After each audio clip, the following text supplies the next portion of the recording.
In 14th century Europe, giving birth could be almost as dangerous as going to war, and this was not an exaggeration but a statistical reality. A woman in medieval England could survive famine, plague, freezing winters, and years of exhausting labor only to die in the one-room society considered her biological destiny, the birthing chamber.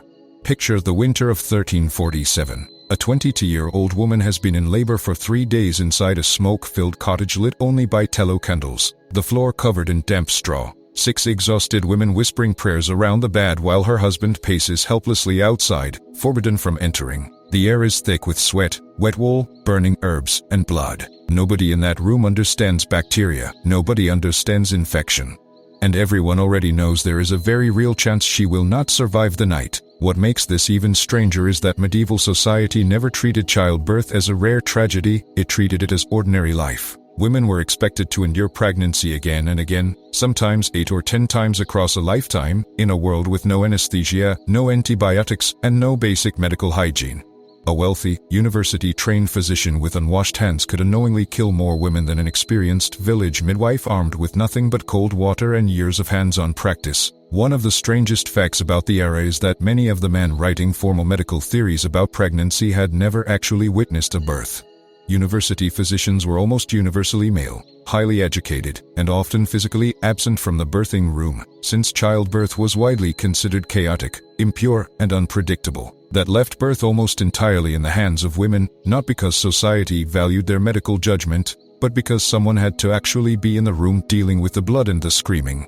Medieval medical theory, drawn heavily from ancient Greek and Roman texts, described the female body as inherently cold and wet compared to the supposedly hot, dry, stable male body, genuinely believed to be biologically less stable, softer, and more vulnerable to dangerous internal imbalance. Many physicians believed a fetus was literally nourished by redirected menstrual blood inside the womb, since actual dissection of female bodies remained extremely rare, leaving most medical knowledge built on theory and assumption rather than direct anatomical observation. That uncertainty bled directly into the birthing room itself, where medicine, superstition, and theology overlapped constantly.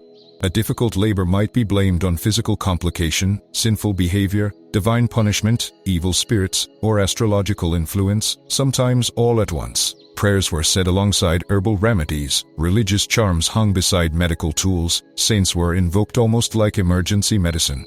The midwives who actually ran these rooms were rarely university educated, but many carried generations of inherited, hands-on knowledge about positioning, labor rhythms, and pain management that far outstripped what scholarly physicians understood on paper. By the time a medieval woman faced her own first pregnancy, she had almost certainly already witnessed birth go wrong, heard screaming through thin timber walls, watched midwives rush through muddy streets at night carrying bundles of cloth, seen mothers quietly vanish from daily life after difficult labor while church bells announced a funeral days later. Death did not sit at the edge of childbirth in the medieval imagination. It sat directly beside it, and the danger only compounded with repetition. Since contraception was unreliable and the church actively discouraged limiting family size, peasant families needed labor, noble families needed heirs, and entire dynasties depended on successful reproduction. For a queen or noblewoman expected to survive perhaps 8 pregnancies to secure a male heir, childbirth functioned less like starting a family and more like repeated gambling with her own life, and history lost that gamble often enough that the deaths of queens in labor destabilized entire kingdoms, triggering succession crises and unstable royal remarriages. Wealth bought better sheets and attending physicians instead of village midwives, but it bought no real protection from hemorrhage, infection, or exhausted, obstructed labor. Once labor actually began, the medieval home transformed completely. Furniture was pushed aside, windows sealed shut to keep cold air from supposedly chilling the womb, candles kept burning constantly against evil spirits, and smoke from rosemary, sage, and juniper thickened the air until it stung the eyes. Some women wore birth girdles, cloth belts stitched with prayers or sacred symbols meant to protect mother and child, others clutched relics tied to saints associated with safe delivery. Modern doctors now understand that fear itself worsens labor by increasing muscle tension and disrupting breathing. Medieval people had no such science, but they understood the same basic truth intuitively. A terrified mother was harder to deliver safely, so the rituals functioned, whether anyone realized it or not, as one of the only pain management systems available. Ironically, medieval practice occasionally stumbled onto genuinely sound medicine by accident. The birthing stool, A low wooden seat that let women labor upright rather than flat on their backs, actually used gravity and pelvic positioning more effectively than many later European techniques that replaced it. But when labor stopped progressing entirely, the room's atmosphere shifted with terrifying speed. Without modern surgery, antibiotics, or blood transfusion, an obstructed birth often became a slow collision between two lives that medicine had no reliable way to save together. Cesarean sections performed on living women were extraordinarily rare, because without sterile technique the mother almost always died shortly afterward regardless of the child's fate. In the most desperate cases, medieval medical texts describe procedures to remove a dead or dying fetus using hooked instruments and blades, crude tools built not for precision but for impossible emergencies in candlelit rooms where the only remaining goal was saving one life instead of losing two. Layered on top of this was a theological crisis. Many medieval theologians feared an unbaptized infant could not fully enter heaven, so emergency baptisms were sometimes performed mid-labor, occasionally with only a few drops of water before delivery had even finished, meaning medieval theology had detailed answers for emergencies medieval medicine simply could not survive. Even a birth that went perfectly could still turn fatal days later.